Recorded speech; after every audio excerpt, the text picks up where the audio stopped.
नमस्कार आचार्य जी। मेरा नाम ईशा है और मैं सीए स्टूडेंट हूँ। सर, कुछ लाइंस कोट कर रही हूँ मैं बुक में से। Jealousy is born from dependence. The one who is not dependent is free of jealousy. The one who is his own master can not be jealous. If you want to be free of jealousy, see clearly where you are leaning on others to define your self.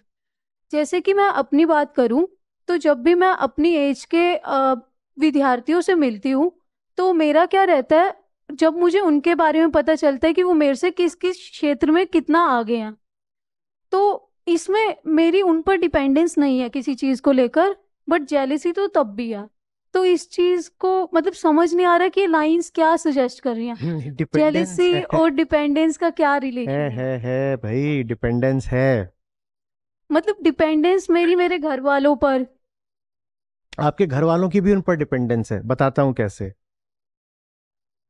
आपके 70% marks आए हैं। हमारी तो सारी जो education है वो तो आउटपुट और रिजल्ट सेंट्रिक होती है ना। तो पढ़ा क्या, सीखा क्या, उससे भीतर बदला क्या, इस पर तो हमारा ध्यान नहीं है। हमारा तो आउटपुट, पहले मार्क्स और फिर उसमें से प्लेसमेंट, नौकरी वगैरह लग जाए। तो आपके 70% मार्क्स आए। आपको और फैमिली मेंबर्स को पता चला कि एवरेज मार्क्स 45% ही हैं। आपका कैसा स्वागत होगा घर में? आपकी पूरी यूनिवर्सिटी या कॉलेज में जो एवरेज मार्क्स हैं वो 45% है, पर आपके 70% आए हैं। तो आपका घर में कैसा स्वागत होगा? बहुत अच्छे से होगा। आपके 70% मार्क्स आए, घर वालों को पता चला एवरेज मार्क्स ही कॉलेज में 80% है, अब कैसा स्वागत होगा? तो रिलेटिव हो गया ना मामला दूसरों से। इसी को तो डिपेंडेंस कहते हैं। How you are being received at home is depending not so much on your marks but on the performance of others. तो अब जेलसी होगी, भले ही डायरेक्ट कंपैरिजन आप किसी व्यक्ति से ना कर रहे हो, लेकिन हम डायरेक्टली खुद को भी तो नहीं देख पा रहे ना। हम जब भी खुद को देखते हैं, दूसरों की तुलना में देखते हैं, in relation to others, as a fraction of others. खुद को सीधे देखना, वो सारी विजडम, सारी स्पिरिचुअलिटी के केंद्र में होता है। सीधे खुद को देख पाना, बिना समाज की आंखों का इस्तेमाल करे, बिना अतीत की आंखों का इस्तेमाल करे, सीधे खुद को देख पाना। ये नहीं कि मेरे 70 आए हैं लेकिन उसके तो 40 ही हैं तो मैं तो कूल हो गई, और मैंने बहुत अच्छा किया लेकिन उसके हो गए तो। जिसको हम अध्यात्म, स्पिरिचुअलिटी कहेंगे, उसके केंद्र में क्या आता है? आत्मज्ञान, सेल्फ नॉलेज। और सेल्फ नॉलेज का मतलब ही यही होता है कि दूसरे पर आश्रित नहीं हूं स्वयं को जानने के लिए। हम तो पूरी तरह से दूसरों पर आश्रित होते हैं। रिजल्ट अच्छा आया या बुरा आया, ये कहां आप पर डिपेंड कर रहा है? कहां? बहुत सारे इंस्टीट्यूशंस में स्टूडेंट्स को जब ऑप्शनल चूज करने होते हैं, तो वो ये भी देखते हैं कि और कौन से लोग हैं जो उस ऑप्शनल कोर्स को रजिस्टर कर रहे हैं। बताओ क्यों? क्योंकि जो टॉपर्स हैं, अगर सबने वो कोर्स ले रखा है तो उसमें ग्रेड अच्छा नहीं लगेगा। रिलेटिव ग्रेडिंग होती है। तो जहां भी वो देखते हैं कि जो कॉलेज का क्रीम क्राउड है वो आ रहा है, वो उसको अवॉइड करेंगे। वो कहेंगे भाई इसमें ग्रेड अच्छा नहीं लगेगा। वो ये बाद में देखते हैं कि उस कोर्स में कंटेंट क्या है और प्रोफेसर की कैपेबिलिटी, क्वालिफिकेशन क्या है, ये चीज बाद में देखते हैं। वो पहले ये देखते हैं कि इसमें कंपटीशन कैसी है।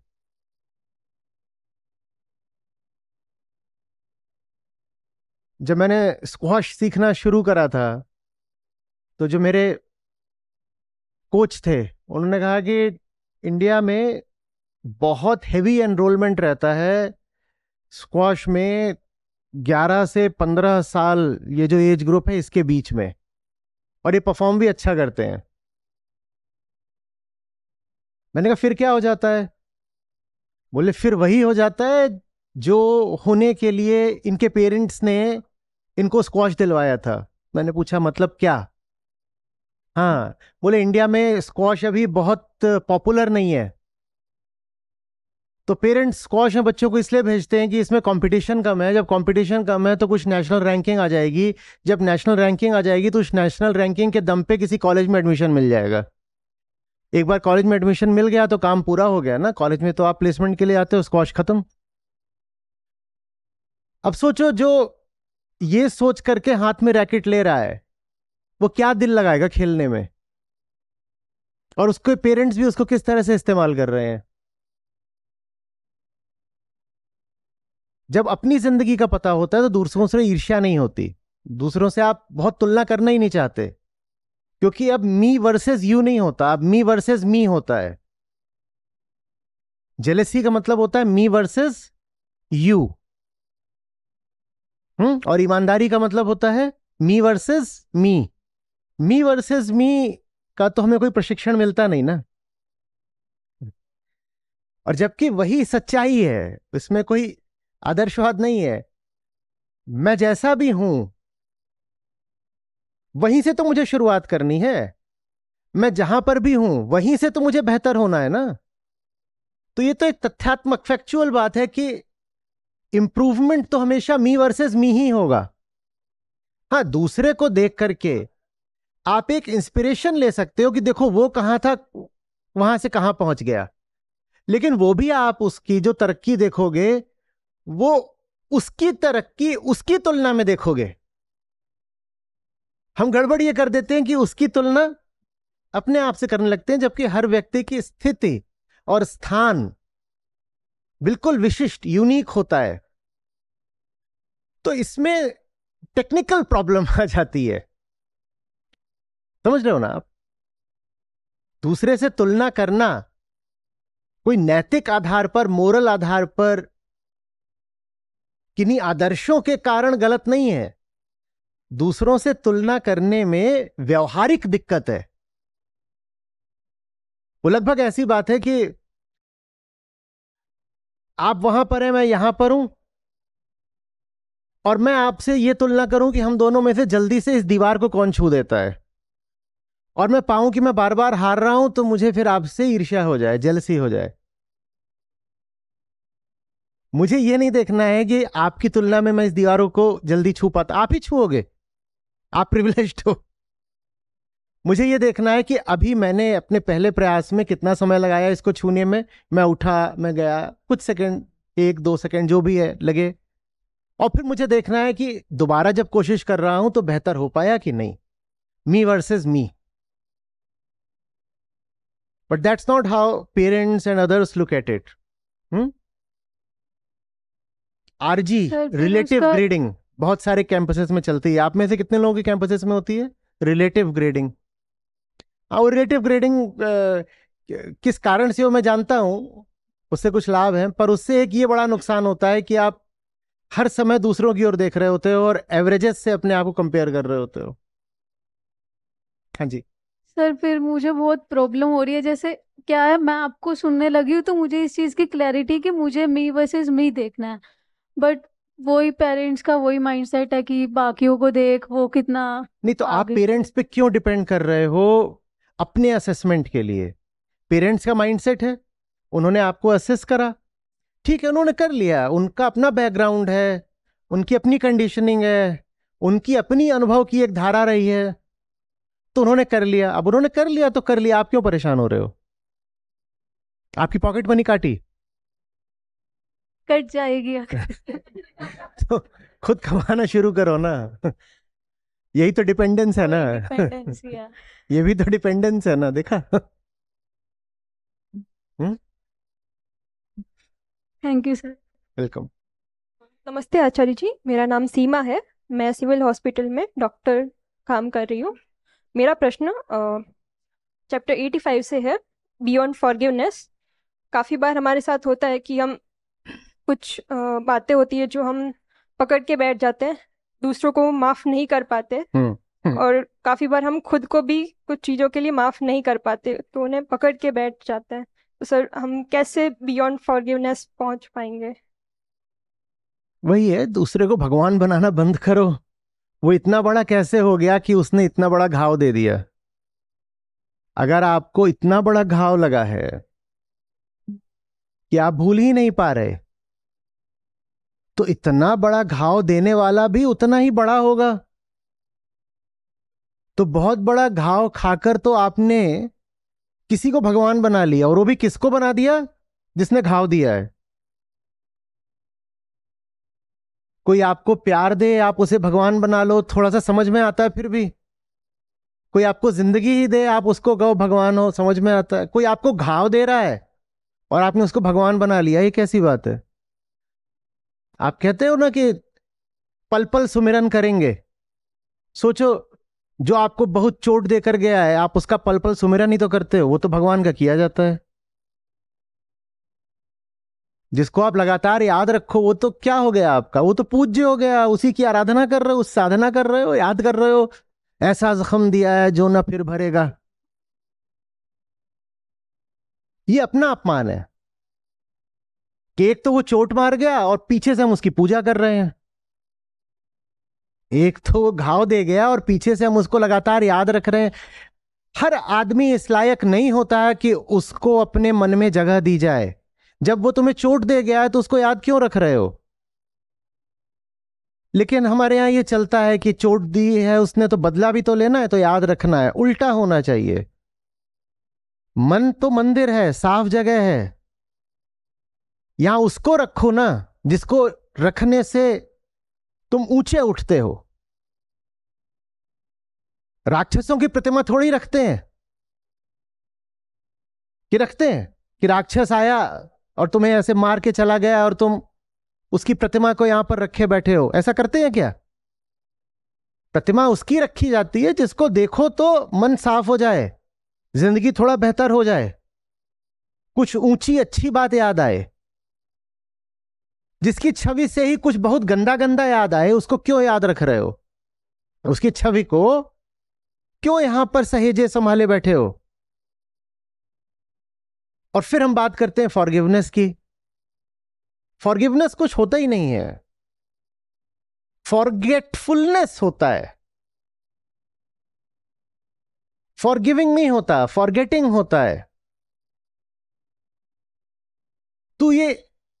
तू आदमी ही इस लायक नहीं था कि तुझे याद रखूं। I didn't forgive, Forget.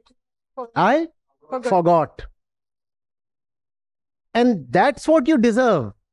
Not to be forgiven, but to be forgotten. भूलना सीखो। ये बहुत बड़ी जगह नहीं है।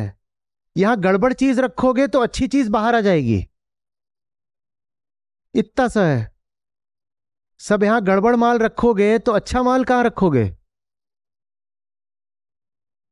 और गड़बड़ माल अच्छे माल को बाहर निकाल देता है, कूनी मार के।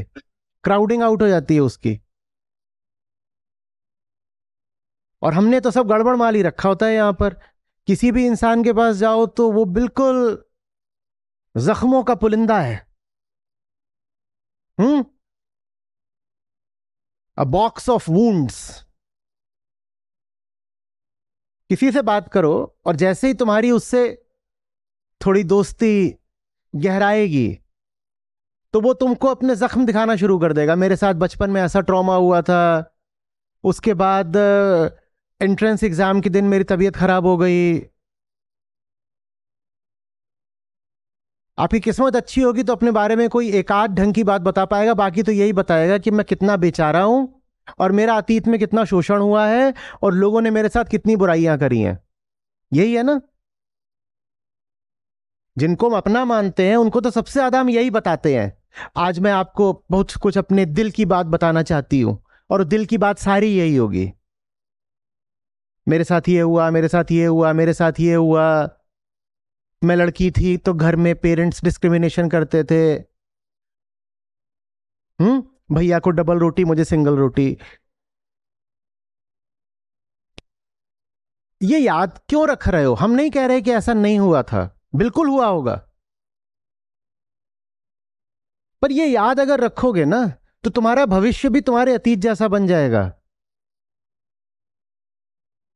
अतीत अगर गड़बड़ है, हो सकता है अतीत गड़बड़ हो, होता ही है।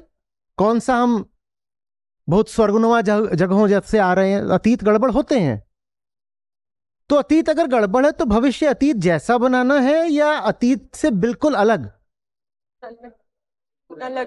हाँ, तो उसमें जो सूत्र है, नियम है जिंदगी का, वो ये है कि जो चीज याद रखते हो ना, वही चीज दोबारा जिंदगी में आ जाती है कोई और रूप लेकर के।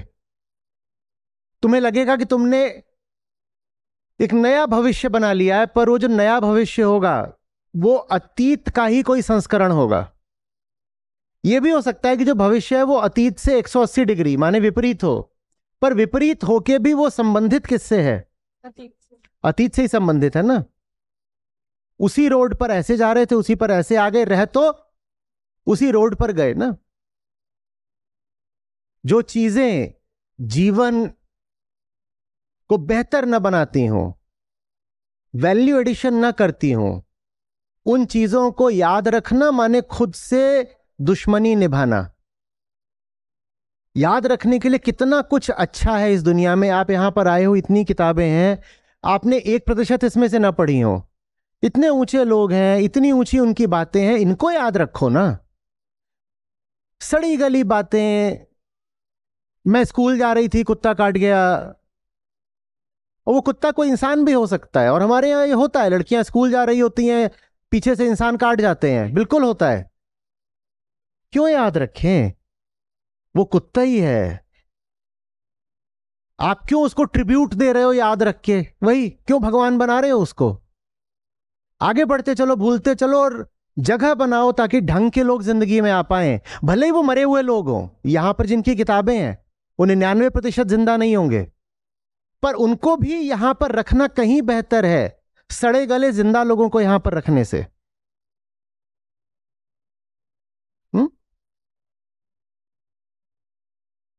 Thank you sir.